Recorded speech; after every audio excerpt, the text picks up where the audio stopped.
match for James and his overpowering drives to the basket, people not realizing like it's tough to get past this morning. I don't care who you are in the off-season, all the moves the Raptors made to improve their team were aimed to defeat LeBron James, to stop LeBron from bullying them in the paint. Toronto brought in a super physical wing, PJ Tucker, and one of the premier shot blockers in the NBA, Serge Ibaka. On top of that, DeRozan and Lowry both improved and averaged a career high in points, notching more All-Star appearances. In 2017, after the Cavs won their first NBA championship, they cruised through the second round of the playoffs. The Cavs quickly dispatched the Pacers in 4 games, and the Raptors got past the Bucks in 6 to secure another clash against LeBron, while in 2016 the Raptors still had a happy-to-be-there mentality. In 2017 they had high expectations, but LeBron had other plans. In Game 3, James shot 57% from the field, 48 from 3 and 84 from the free throw line, and what was the best shooting series of his playoff career. You find somebody who stopped LeBron, you know in these moments, and you know I'll give you $100. He was absolutely right. LeBron was so confident that he'd defeat the Raptors. It almost looked like he was toying when he spun the ball in his hands before he splashed the jumper right in Serge Ibaka's face. The King even drank a beer from a fan during Game 1. Okay, didn't really drink it, he only pretended, but it just showed how relaxed and self-assured LeBron was, while the Cavs went on to play another finals against the Warriors.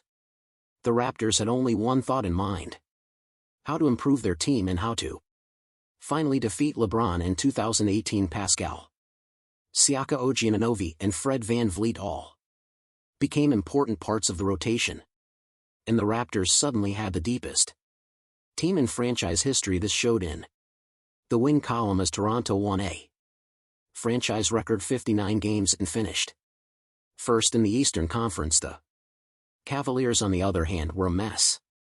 They lost Kyrie Irving in the offseason, who demanded to be traded. In return they got an injured Isaiah Thomas, who was tough for Cleveland. The Indiana Pacers were a tough and resilient bunch, and the Cavs had to earn every point against them. It was clear that making it to the finals again would be an uphill battle for Cleveland. All-Star Victor Oladipo fled the Pacers and took Game 1 in Cleveland despite a triple-double from LeBron. For the Cavs to have any success, LeBron needed to score 46 in Game 2 and 44 in Game 5, including a miraculous buzzer-beating game. James 1 second for the win.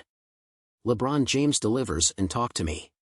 He somehow managed to win the game with another 40-piece for the series. James either scored or assisted on 60% of the Cavaliers' points, averaging 34 points, 10 rebounds, and 8 assists, and hitting over 55% of his shots.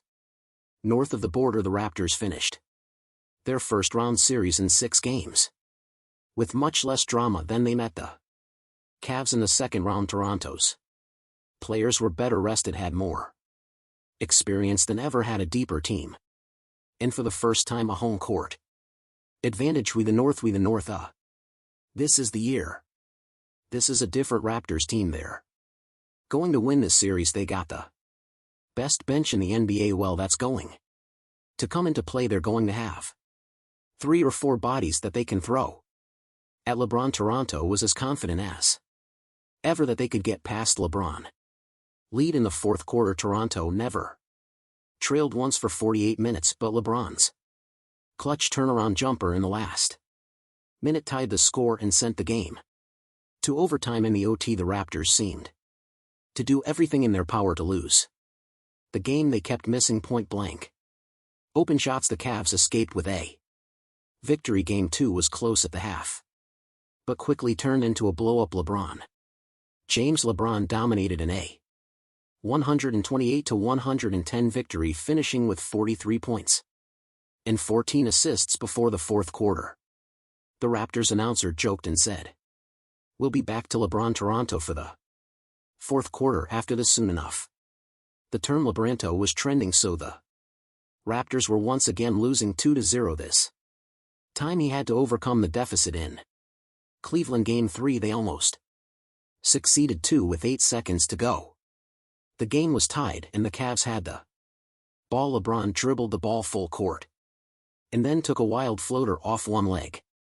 It was a crazy shot, but went and throws up the floater.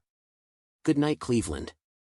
Souls. After Game 3, the Raptors were so traumatized that they didn't even have the usual film session at Sunday practice because they wanted to eliminate the memory of Game 3's heartbreaking loss. At that point, LeBron was living in their head rent-free and were the number 1 seed, and he was.